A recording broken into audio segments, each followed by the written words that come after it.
roda tem sua primeira aparição registrada por volta de 3.500 anos antes de Cristo na região da Mesopotâmia e atual Iraque, mas segundo alguns historiadores sua invenção se deu há 6.000 anos.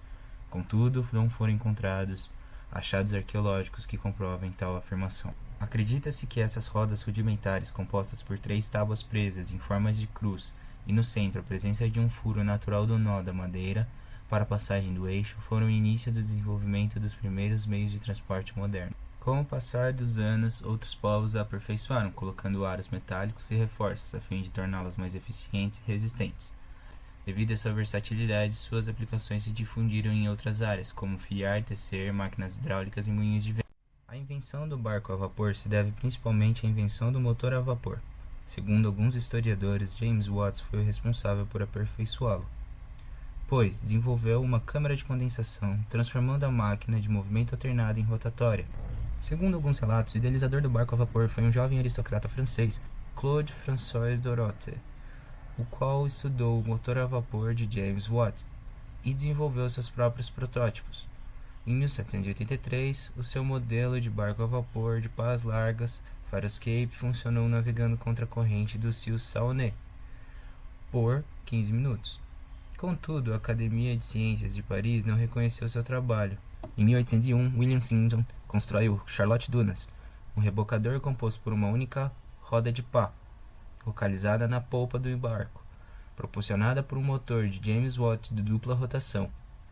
Por muitos é considerada a primeira embarcação bem-sucedida da história, pois em 1803 essa rebocou 2 barcaças carregadas por 31,4 km em um canal. Em 1803, o americano Robert Fulton projeta o primeiro barco a vapor comercial de sucesso. O barco era composto por rodas laterais d'água propelidas por um motor de Boulton e Watt. Possuía 50 metros de comprimento e seu nome era Clermont. No mesmo ano, Clermont navegou pela primeira vez levando passageiros ao longo do rio Hudson. O Clermont navegava de Nova York a Albany com velocidade próxima de 8 km por hora. O transporte ferroviário nasceu da necessidade de transportar cargas e pessoas por longas distâncias em tempo reduzido. E as locomotivas, primeiros produtos dessa necessidade, surgiram em meio a um período de mudanças, com o impulso da máquina a vapor dado à primeira revolução industrial.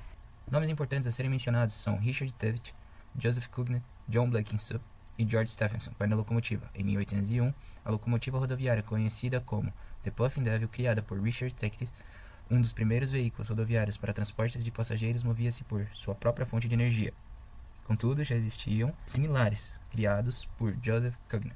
O primeiro veículo autopropulsionado do mundo, em 1769, com 3 rodas, inventado por Joseph Cugnet para transporte de carga, utilizava motor a vapor e possuía uma velocidade de 4 km por hora, que devia ser parado a cada 15 minutos para reabastecer o motor. Em 1814, George Stephenson projetou sua primeira locomotiva, chamada de Blucher. Por felicidade, a locomotiva, que transportava 30 toneladas, foi um sucesso, usando rodas e rebordos que impediam de sair dos carris. Seu maior feito, entretanto, foi a primeira locomotiva nomeada The Locomotion, inaugurada em 1825. Já o Brasil recebia sua primeira ferrovia em 1854, conhecida como Estrada de Ferro de Mauá. 4 anos depois, o estado de Pernambuco recebia a segunda, chamada a Estrada de Ferro Recife ao São Francisco. Em seguida, o Brasil recebeu diversas outras ferrovias nos anos seguintes, tais como São Paulo Railway, a Estrada de Ferro União Valência. O automóvel hoje representa um dos maiores modais de transporte das cidades. De diferentes modelos, cores e marcas, esse tipo de veículo se caracteriza como uma das maiores invenções do mundo. O mais antigo projeto de que viria a ser um automóvel é o triciclo movido a corda de Leonardo da Vinci no século XV. O veículo atual só foi passível de invenção devido a um salto tecnológico que seria dado com a invenção do motor a explosão e a descoberta do petróleo como combustível, o que ocorreu em 1950. A corrida pela produção e venda de automóveis foi iniciada por uma empresa francesa e a Inglaterra só entrou um pouco depois, devido à lei da bandeira vermelha em 1862, que permitia o uso de veículos apenas se uma pessoa transitasse na frente dos mesmos, sinalizando sua passagem com uma bandeira vermelha. Com a Primeira Guerra Mundial, a produção em série de veículos compactos e populares virou comum, e o carro deixou de ser um privilégio dos mais ricos.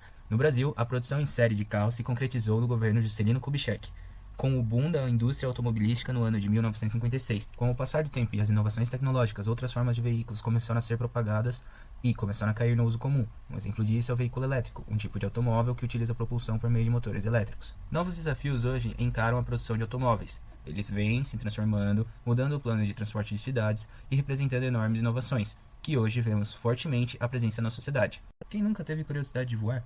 E desde sempre foi assim. Desde a época da Grécia já haviam evidências de que o homem sonhava com isso, como mostrado no mito de Ícaro e Dédalo. Porém, com o progresso da tecnologia, atingimos esse sonho com o auxílio das máquinas. A primeira prova física de que o ser humano projetou máquinas para voo foi Leonardo da Vinci. Este homem revolucionário chegou a projetar máquinas voadoras. No entanto, não chegou a executá-las, deixando apenas no papel. Porém, a criatividade e inovação do ser humano não parou no papel. Em 1709, o padre Bartolomeu de Gusmão criou o balão de ar quente. Infelizmente, sua invenção não permitia que o balão carregasse nenhum passageiro nem piloto nele. Já anos mais tarde, isso foi possível. Ele foi criado em 1783 por Jacques Montgolfier. Juntamente, foi criado o primeiro balão com gás mais leve que o ar, criado por Jean Rosier. Nessa mesma época, surgiram também os dirigíveis, os quais se diferenciavam por poderem ser conduzidos manualmente, com o auxílio de motores. Hoje em dia, os balões que conhecemos são chamados de balões modernos. Em 1953, o americano Ed Yost criou este tipo de balão, o qual começou a ser utilizado como aerodesporto, e não apenas como um meio de transporte. Voltando ao início do século XX, foram inventados os primeiros aviões. O brasileiro Santos Dumont iniciou sua pesquisa com os balões e os dirigíveis. Posteriormente, decidiu voar com componentes mais pesados que o ar, o que o levou a criar o famoso 14 bis.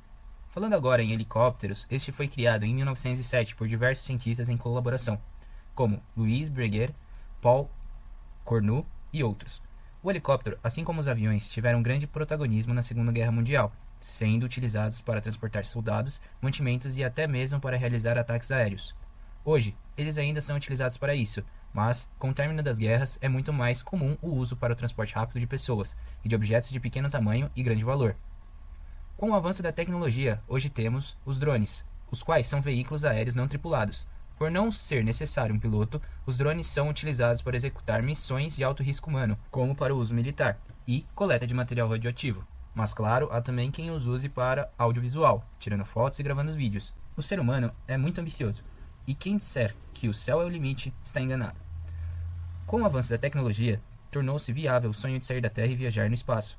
Tudo começou em 1926 com o americano Robert Goddard, o qual inventou o primeiro foguete movido a combustível líquido. No entanto, a princípio, seus estudos não foram valorizados pelos americanos, sendo valorizados apenas pelos russos, durante a Segunda Guerra Mundial. Posteriormente, o grande salto da astronáutica foi durante a Guerra Fria, período em que havia uma polarização mundial entre Estados Unidos e a União Soviética, cada um deles querendo provar que é mais poderoso que o outro, desencadeando a corrida espacial. Nela, muito foi pesquisado e inovado nesta área, sendo possível lançar os primeiros satélites espaciais, como o Sputnik. Este foi o primeiro satélite espacial a ser lançado em órbita. Os soviéticos estavam na frente nessa corrida, até que os americanos conseguiram fazer o inimaginável, mandando o homem para a Lua. Os foguetes eram comumente descartados, já que parte era descartada ao decolar. Isso tornava cada lançamento muito caro, devido à impossibilidade de reutilizar as peças. Assim, começaram a investir na produção de foguetes reutilizáveis. É visível que os americanos e os soviéticos foram os grandes protagonistas na astronáutica. Porém, há muitos outros países que entraram nessa área. A Rússia, China, Japão e países europeus investiram nisso. Porém, a Índia e o Brasil investiram na astronáutica com fins mais pacíficos, como, por exemplo, monitoramento de rios, desmatamentos e do clima.